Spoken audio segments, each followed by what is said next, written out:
চলছে তীব্র দাবদাহ। শহর নগর গ্রাম সবখানেই যেন ওষ্ঠাগত প্রাণ।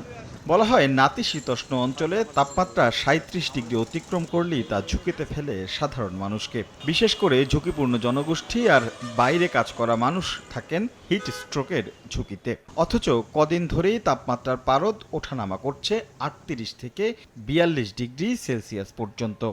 এরই মধ্যে হিট স্ট্রোকে পাবনা ও চুয়াডাঙ্গায় দুজনের মৃত্যুর খবর পাওয়া গেছে। বিশেষজ্ঞরা বলছেন, চলতি তাপপ্রবাহে ঝুঁকির সময় দুপুর ১২টা থেকে দুপুর ৩টা পর্যন্ত। এই সময়টাতে তাপমাত্রার পারদ কেবল উঠতেই থাকে।